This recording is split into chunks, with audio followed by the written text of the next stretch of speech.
makakausap natin si DSWD spokesperson, Assistant Secretary Irene Dumlao. Asek Irene, magandang tanghali po. Magandang tanghali, Ms. Cheryl. Magandang tanghali din po sa lahat ng sumusubaybay ng inyong pong programa. Asek, alin po ang mga lugar na malaki po ang pinsala at nangangailangan ng agarang tulong?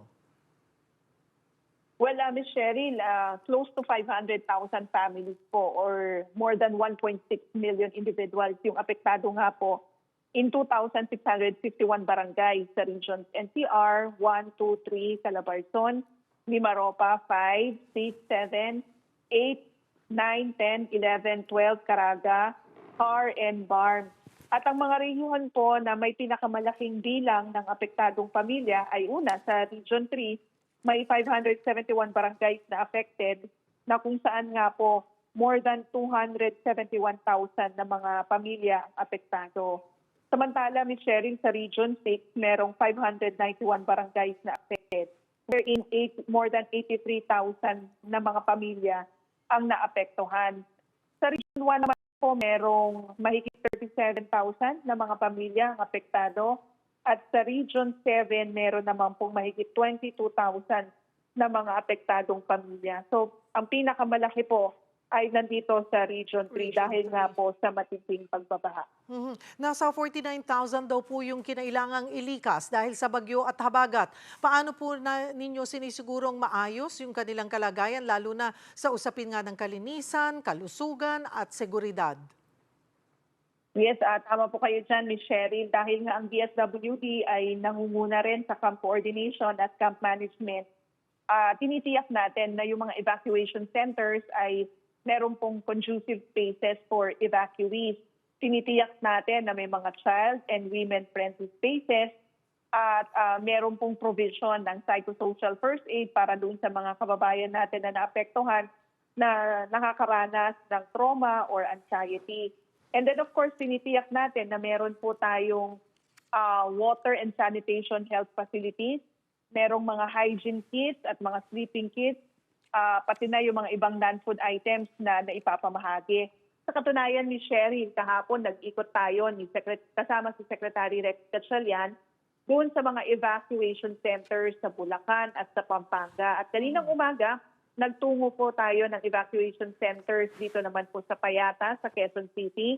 Nagtungo rin tayo sa Marikina and then sa Rodriguez, Rizal. And talagang isa ito doon sa mga tiniyak natin na maging maayos yung pong distribution ng mga family food packs and of course yung kalagayan po ng ating mga bakwi. At masasabi rin po ba natin, Asek, na okay naman, sapat naman yung mga evacuation center shelters po natin? Well, yes, Ms. Cheryl, sapat naman po yung mga facilities na nasa mga evacuation centers. Maayos naman po yung kalagayan ng ating mga kababayan. Sa ating pong pakikipag-usap sa mga pamilyang apektado, naikwento nga po nila na meron naman pong tulong mula sa local government unit. And nagpapasalamat nga po sila sa karagdagang tulong na ipinaabot ng DSWD. And batay rin doon sa ating inobserbahan, sufficient din yung pong assistance nga na ipoprovide ni Cheryl. May mga hamon po ba kayong kinakaharap sa paghahatid ng tulong sa malalayong lugar? May mga nai-report ho ba sa inyong mga na-isolate na barangay? Well, Ms. Cheryl, dahil nga bago pa man dumating si Bagyong Krising at bago pa naman po tayo sinalanta ng ulan na dulot ng Southwest Monsoon, ang DSWD kasi nag-implement na ng buong bansa handa program kung saan in-intensify natin at in-strengthen yung supply and logistics management ng ating departamento. Ibig pong sabihin nito, meron na talaga tayo mga pre-produce na mga family food packs at i-pre-position ito sa iba't ibang parte ng ating bansa. Mahigit 930 warehouses yung pong mga areas natin na kung saan nakapag-preposition tayo. And then tayo nakipag-ugnayan sa mga iba't ibang lokal na pamahalaan. Kung kaya nga po naging maayos yung coordination, seamless yung ating pong pakikipag-ugnayan sa ating pong mga local partners. Kaya hindi tayo naka-encounter ng mga major challenges with respect to the distribution of family food packs to affected families. Nakita naman po ng ating butihing Secretary Rex Gatchalian na kumpleto po yung ating mga food and non-food items. Na i-provide po natin yung kinakailangang assistance sa mga local government units. At talagang naipakita natin that we were able to fulfill the directive of President Marcos Jr.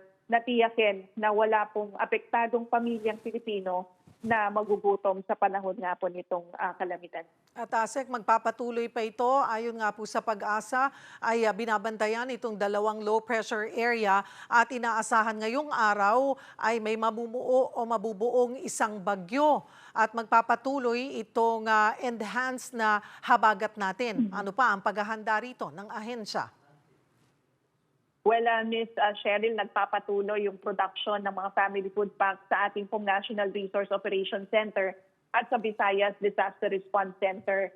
Sa kasalukuyan, meron tayong preposition goods na mahigit 2.9 million family food packs.